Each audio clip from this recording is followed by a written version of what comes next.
আজকে তোমাদেরকে দেখাবো ভেলোরে টিপু সুলতানের শাসিত এলাকায় যে শ্রী জলাকান্তেশ্বর মন্দির রয়েছে সেটা ঘুরে দেখাবো।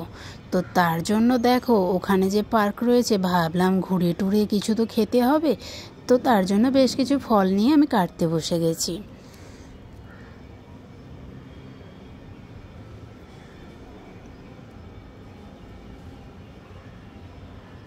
তো দেখো ফলগুলো এখানে খুব ভালো করে কেটেই নিয়েছি, এবার এগুলো কন্টেনারে ভরে নেব।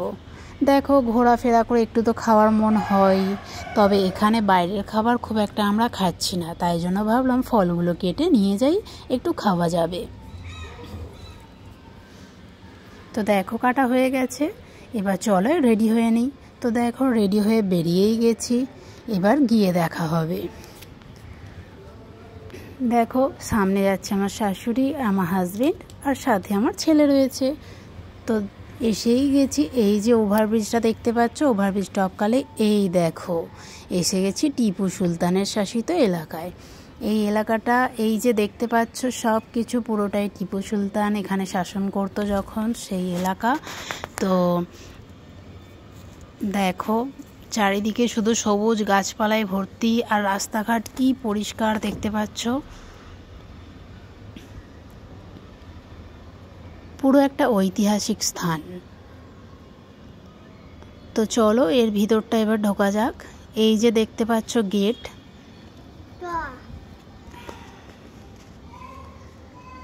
এখানে টিপু সুলতান থাকতেন। তো যাই হোক, এখান থেকে একটু ভেতরেই মন্দিরটা। তো টিপু সুলতান ছিলেন মুসলিম শাসক, তোমরা সবাই জানো কি জানি না। তো মন্দিরটা কিন্তু শিব মন্দির। তো তোমাদের মনে হতেই পারে টিপু সুলতান মুসলিম, কিন্তু শিব মন্দিরটা কি করে টিপু সুলতানের সাথে সম্পর্কিত হলো। তো যাই হোক, এই মন্দিরটার একটা কাহিনী রয়েছে। টিপু সুলতান সব ধর্মকেই সমানভাবে শ্রদ্ধা করতেন। তো সেই হিসাবেই তার একটা প্রিয় হাতিও ছিল। সেই হাতিটার শরীর খারাপ হয়েছিল, তখনই সে এই শিব মন্দিরে প্রার্থনা করে ফল পেয়েছিলেন।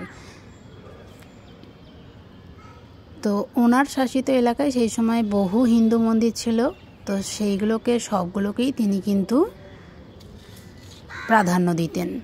তো তার মধ্যে একটি হলো এই শ্রী জলাকান্তেশ্বর মন্দির।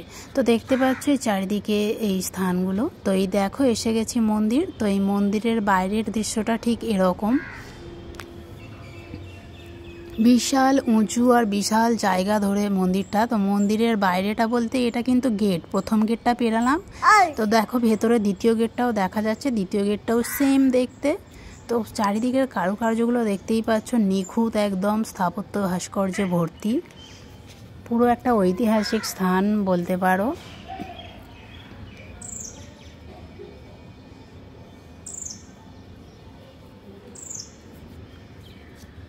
তো ভেতরে ঢুকেই এসেছি, দেখতে পাচ্ছ ভেতরটা দেখো কি পরিষ্কার, নিট অ্যান্ড ক্লিন, পুরো চারিদিকটা বিশাল এরিয়া জুড়ে।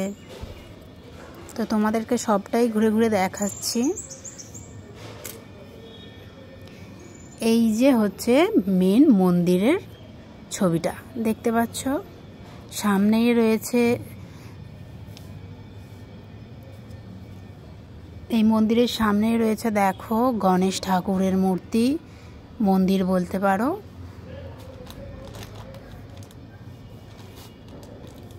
তো চলো এবার ভেতর দিকটা যাওয়া যাক। তো দেখো এই মন্দিরের সাইড থেকে এখানে দেখো সব বাঁশি বাদ্যি বাজাচ্ছে, আর ওখানে পুরোহিতরা চরণামৃত দিচ্ছে, আমরাও খেয়েছি। এবার একটু ভেতর দিকে ঢুকে যাচ্ছি।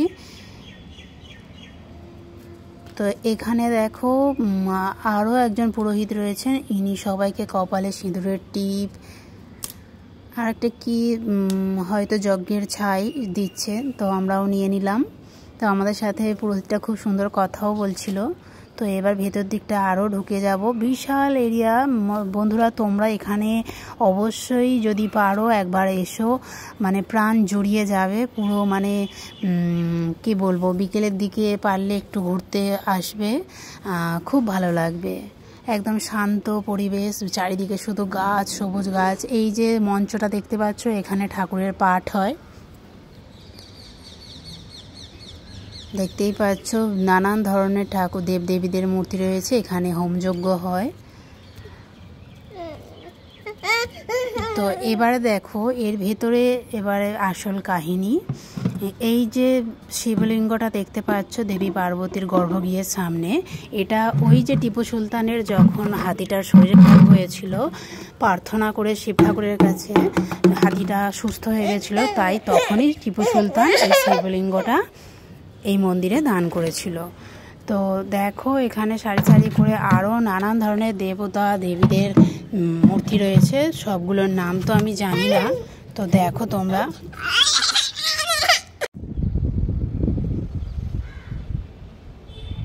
দেখতে পাচ্ছ সারি সারি হয়ে প্রচুর দেবতাদের মূর্তি রয়েছে।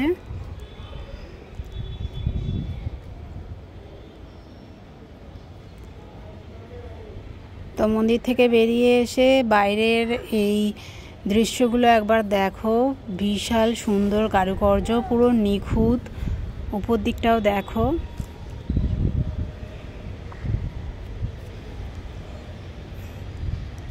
তো চলো এবার ওই দিকটা যাওয়া যাক।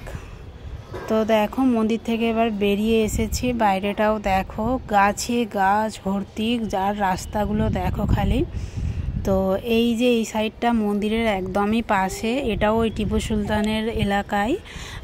তো এখানে দেখো গরু ষাঁড় রয়েছে। তো এর ভেতরে দেখতে পাচ্ছ প্রচুর ষাঁড় গরু রয়েছে। তবে এখানে চলো এবার একটু ঢুকে দেখা যাক। কাছ থেকে দেখো মানে বিশাল বড় বড় মানে গরু ষাঁড় এগুলো সব, মানে ক্যামেরায় হয়তো অত ভালো আসেনি, যাই হোক বেরিয়ে এসেছি। এবার একদম সামনে যে পার্কগুলো রয়েছে, পার্কটাও বিশাল বড়, মানে পুরোটা হয়তো দেখাতে পারলাম না। তো ফল নিয়ে বসেই গেছি, এবার খেয়ে সোজা বাড়ি চলে যাব। তো আজকের মতো এই পর্যন্তই।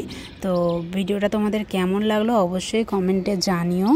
তো তোমরা অবশ্যই যদি সবার সুযোগ হলে এসো এই ভেলোরের এই টিপু সুলতানের এলাকায়, এই যে